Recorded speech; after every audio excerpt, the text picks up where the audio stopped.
So, who's going to be FC Barcelona's next manager?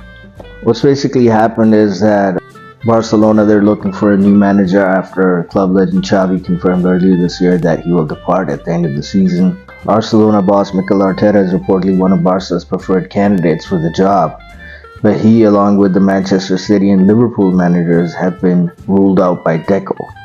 So, Deco yesterday, he told that program Cue the Juggies that obviously you can appreciate top managers like Guardiola, Klopp, and Arteta, but they're not available. There's no talk at all with them, and it's pointless to mention them. We're not speaking to any manager. What's the bigger picture here? Well, it was reported early in March that the Camp Nou side have already made contact with Arteta over a possible summer move. Well, have they really? Well, you never know. They probably must have. There was a down season for Arteta, and there was a time when he was about to get fired. But if you look at all the guys in Arsenal, like in the sporting side, like Edu and all those guys, so Arteta had a lot of backing inside Arsenal, and that's why once he got past that down phase. Arsenal picked up and they came second in the Premier League. They were about to win it last year, so things have just started.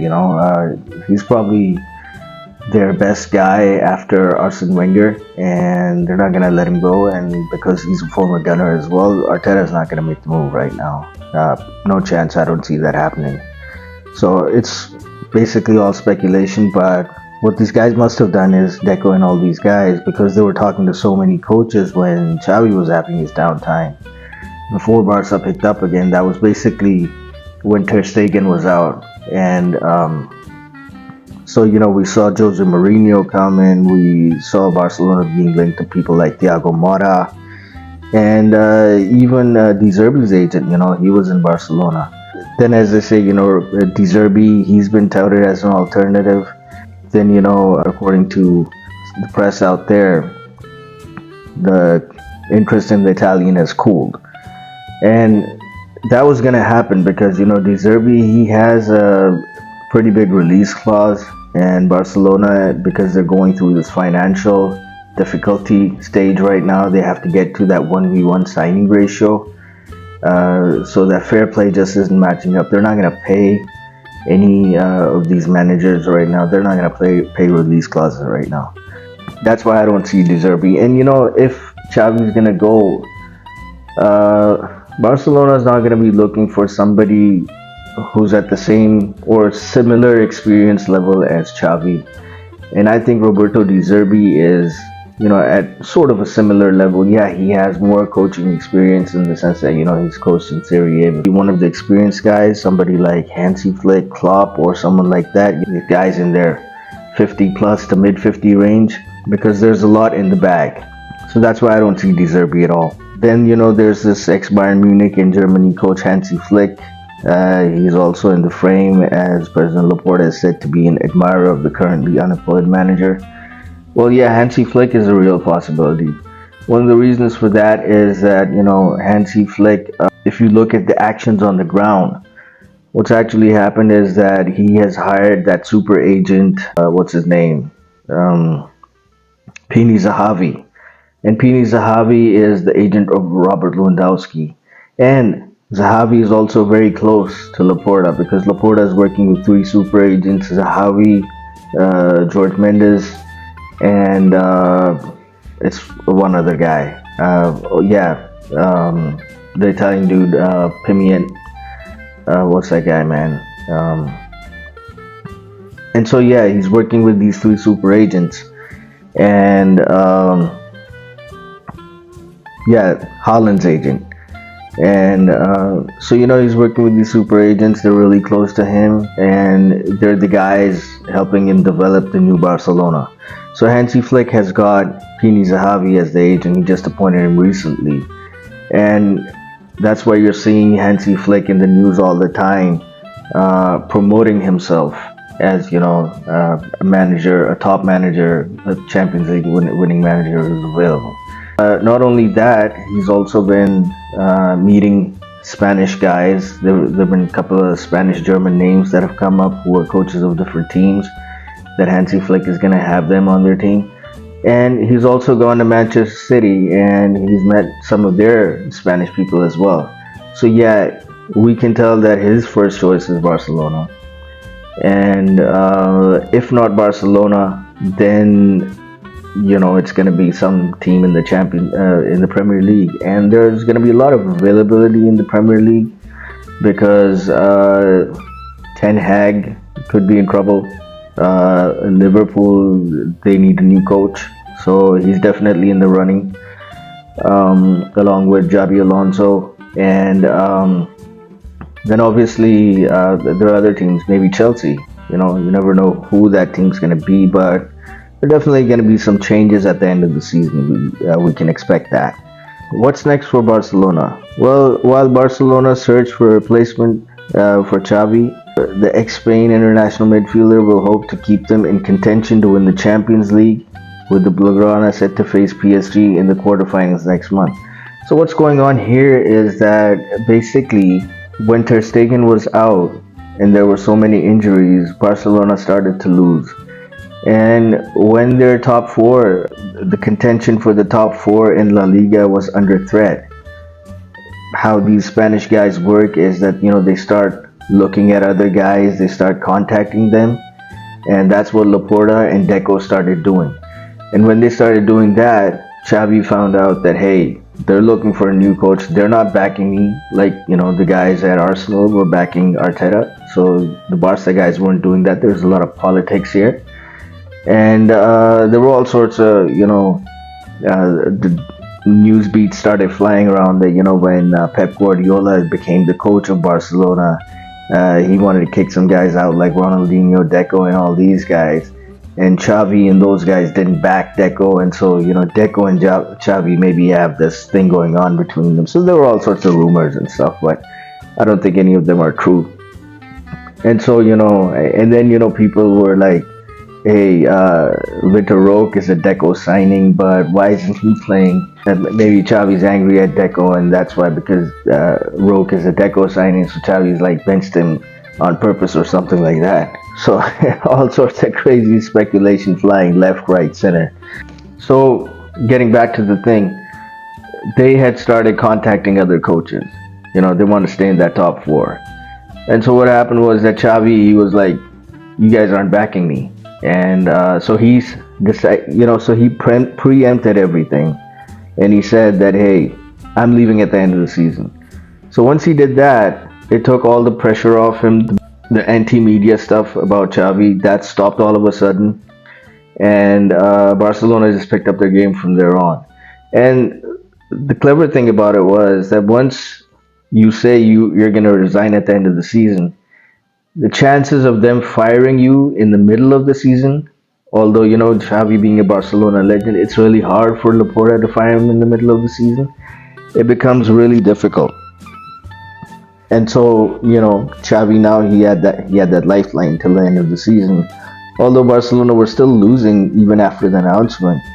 And that's why Rafa Marquez, the Barca B coach, and all those names started coming up. That, hey, if you lose a few more matches, then Xavi might be fired. Laporta might have to fire Xavi and stuff like that. So, but then obviously Ter Stegen came back, a couple of bad matches, and then all of a sudden Barcelona have gone undefeated since then. And now it looks like, hey, they might even go on to win the Champions League and have become serious contenders for La Liga as well. So now, what's going on is basically when Xavi was first saying that, hey, nothing has changed, I'm going no matter what. Now when they ask him, hey, are you leaving at the end of the season? Because now there are a few people who want him to stay, because, what if Xavi is that, that new, he's not going to be the Guardiola sort of a coach, but what if he's that new coach that, hey, this is the new guy on the block, and if you let him go, what if this guy goes on to become one of the best managers in the world? The ingredients are totally there, the mind is totally there, he's been trained by Guardiola, Cruyff, and all these guys, so it's right there, he's a football nerd basically. And so when they ask him now, hey, Are you leaving? He's still saying, yo, nothing has changed, but the way he's saying it, it's very different than what he was saying before. What he's basically saying now is that, hey, first I was gonna leave. Now it's okay if I'll stay, but these guys have to persuade me to stay. So it's something like that. So that tone has definitely changed. And so at the end of the season, if Barcelona win, we just might end up getting a reversal of that decision, and Xavi just might end up staying, which I think is not a bad idea. I think it's a great idea. But let's talk about alternatives as well, because what if Barcelona do get knocked out of the Champions League at some point? Well, I think if they beat PSG, Barcelona is going to be in the semi-final, and the team they're going to get in the semi-final is going to be one between Dortmund and Atletico Madrid. And I think Barcelona can be both the teams. And it's not, fine. If they have a bad day or something like that, yeah, they might lose. But the chances of them losing, they go down a lot, because like Diego Simeone's Atletico has not been able to beat Barcelona, Xavi's Barcelona. I think they've lost every single match. So the chances of Barcelona going to the Champions League final become like massive if they knock out PSG. In Dortmund, I don't think they're going to be able to compete with Barcelona. Barcelona, fine, it might be a tough match. One of the legs at Dortmund might be a little tough. But yeah, the advantage for Barcelona is that they play the first leg away. So they're going to play for a draw or a 1-0 win or a 2-1 win sort of a thing. And then they're going to come back to the Montjuic. And from there, they're going to close the deal. And, they were saying that Napoli and Barcelona is going to be a tough match and all that. And we saw what happened in the first leg. And then the second leg, Barcelona just dropped them out. And so there's a chance, over here. And that's what's happening. Okay, fine. We don't know what's going to happen in the semi-final. But in the final, in the quarterfinal, Barcelona again play an away game first. And then they come back to their home ground. So Barcelona is most likely going to get to the final if they knock out PSG. And PSG, they had a rough time with Real Sociedad. They had to actually play a really, really fast game in the second half, and that's how they won. So yeah, there's a lot of quality there, but we do see a lot of problems as well. So I think it's going to be a tough game between them and Barcelona. Once Barcelona, if they get to the final, then it's just on that day. It doesn't matter if they're against Real Madrid, if they're against Manchester City, even if they're against Bayern Munich. This is not the same Bayern Munich as a couple of years ago. Barcelona can just win it on that day, They have that real chance of winning it. And once they do, then obviously Laporta is going to have to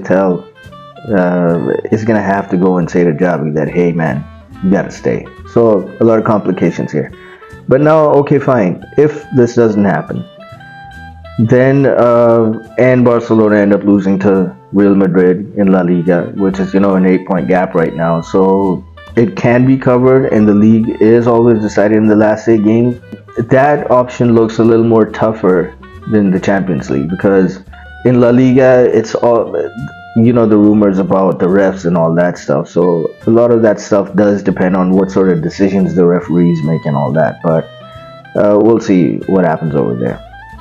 So now coming back to the alternatives. Let's talk about what Deco said, Arteta, Klopp, and Pep. So Arteta's out for me. So we're not even going to look at his tactics or anything like that. But if we look at Guardiola is that guy who, before Laporta signed Xavi, Ronald Koeman was the coach, and when Laporta joined, what he did was that he went to Guardiola and he asked him to become the manager, and there was a fight between Koeman and Laporta, and Koeman even said stuff like, it was a little funny, stuff like, hey man, you got a wife waiting, and you say, hold on, let me go find another wife or something like that. And and because Laporta couldn't, and then he came back and said, oh, okay, fine, I'll marry you or something like that. And Koeman took it a little personally and all that. But the thing is that Laporta did go to Guardiola, and he did want to sign him, but Guardiola refused at that time. So now Guardiola's contract, I think it runs out in 2025. So for next season, Barcelona want one manager, most preferably Xavi, to continue. And after that, Laporta will go and try to convince him again, because that's the time that the new Camp Nou will be launched. And obviously Laporta, because there are elections for the presidency of Barcelona and all that, so it's a political game over here going on as well. And so what happens is that if so at the launch of the new Camp Nou, he would probably want to honor Pep Guardiola as well as Lionel Messi. So from that logic and from that story, one could assume that he would want Pep Guardiola in the to be Barcelona's manager at some point in the future. Whether that happens or not, I don't know. Whether Guardiola agrees to join Barcelona, I don't know. So we'll just have to wait and see. This is a lot of speculation on this one. All right. And then the next one is Jurgen Klopp. So what's the story with Klopp? The story with Klopp is that, he renewed with Liverpool till 2026. And then all of a sudden, in the middle of the season, he says that, he's really tired and he's taking a break and all that. So what happens here is that, okay, fine, you have this mutual agreement, basically. The media hasn't talked about it or anything like that, but normally how these things work is that, okay, fine, if there's a mutual understanding between the club and the coach can leave. All right. And so that's what's happened. And if we look at all the news that, okay, Liverpool is about to sign a new manager, they're looking for it, and all these guys have been appointed, in the US and all that, who are looking at the data for the new coaches and all that. So basically they've had a really good, Klopp is basically leaving on good terms. And so one of the reasons, I don't know if this was the reason, but the speculation for me is that, what if Klopp announced early on that he's leaving Liverpool, so that the next team, he says that, okay, he's not going to coach for a while, so he might honor it, yeah. But what if it's for that announcement that, hey, he's announcing early that, so that he doesn't have to, the new team, whoever he joins, does not have to pay a release clause, So if you look at it from that perspective, although this is like some high level of speculation, there's no news about this. What if that's the case? And if that is the case, and this guy's available, and look, he's fine, he might be tired, he might be burned out, but he's nowhere near done, and he's like in his late 50s now. So if he wants to coach a new team, he doesn't want to do it at a later stage. He wants to do it now. And if we look at, he's coached in the Bundesliga in Germany, he's coached in England, the Premier League. So what's left? The Serie A in Italy or La Liga, right?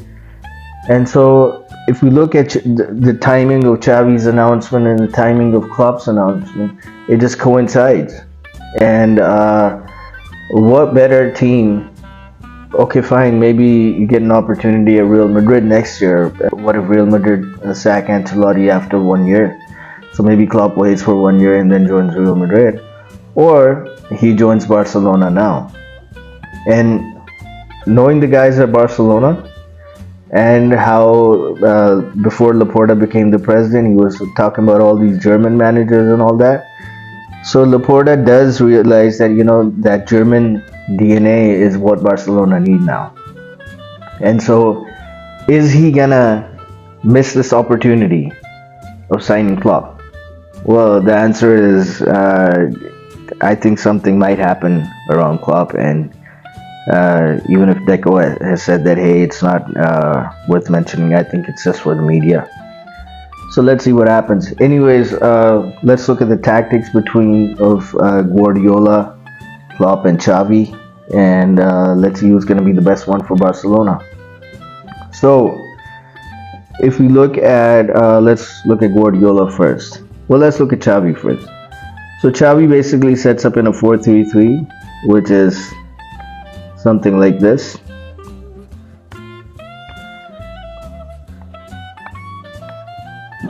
Right. And as the match goes on, this guy basically becomes the winger, and this guy tucks inside, right? And then this is a back three. So all these guys, they start moving here. In fact, this guy moves over here. So what basically happens is that it's a 3-4-3 in possession, and this is the magic box in the midfield. And this guy is basically the winger who tucks inside. So this is how Xavi plays, right? Now, what happens with Guardiola is that, okay, fine, all three managers, they play a similar game. So what happens with Guardiola is that he's also playing this exact formation, right? But for Xavi, if it's this winger who tucks inside and becomes, the half-space midfielder or at the top of the diamond, in Guardiola's case, it's this guy over here. This guy over here, the right back, he's the one who tucks in and makes the box of four, right? And if we look at Jurgen Klopp, it's the exact same thing. Like we see Joe Gomez over here. He's the guy who's tucking in, or Trent Alexander-Arnold was the guy who was tucking in. And this guy over here, Roberto, he's the white guy. But what we've seen is that, Klopp, he attacks with two fullbacks. So at times, both these guys are up. And in the last game, what we saw was basically, Joe Gomez, he was caught up out wide. And Quansah was the guy who had to face a 2v1 situation against Manchester United. And but Klopp has recently been experimenting with this formation over here with this guy tucking in. So while Xavi the forward tucks in, for Klopp and Guardiola, it's the right back who tucks in, all right, and forms this magic box of four. Basically similar tactics. The difference between Xavi, Guardiola, and Klopp is that Xavi will have a little bit of possession, but there will eventually be long balls and so on. With Guardiola, you will just see these guys just rotating back and forth, and there's going to be a lot of passes going on over here, and obviously some wide movements and all that stuff, and about 15 passes before they start building up their attack. And Haaland, he started to drop down like a false nine and all that stuff. Xavi, it's similar. So we see a lot of that. So with Guardiola, you get a lot of movement here, much more than Xavi, and you see a lot more passes. With Klopp, the thing is that you got this back three, and you got this magic box of four, and then you got these wide wingers, and there'll be a few passes here and there, but eventually there's going to be a long ball here, because Liverpool is mostly, they like to work the transitions. So it's a much faster game, and that is what Barcelona, I think, the board is looking for. And one of the things to notice right now is that lately Frenkie, De Jong, and Pedri have been out. And if we look at the way Barcelona have been playing, they've been playing with Fermin Lopez, who plays at the top of the box here. They've been playing with Lamine Yamal, and they've been playing with Rafinha or João Felix. And they've been playing a much more direct game, a much faster game. And because of that faster game, they've actually scored a lot of goals. So unless they face a team like Manchester City, they're actually beating teams on the physicality, intensity, and pace. And it's working for them. And that's what you get with Klopp. And that's what you're getting with Xavi. But once Pedri and Gavi and Frenkie de Jong come back, then we will see more of the game being played around this area rather than attacking the spaces over here. So let's see, if it's an alternative coach, I think it's going to be Jurgen Klopp. They're going to try to convince him. I don't know if he agrees or not, but that possibility is there. But if not, then I think Xavi's going to stay. Is Guardiola going to join them this season? No, that's not. I don't see that happening. Maybe next year, but not this year. Not at the end of the season. So let's see what happens.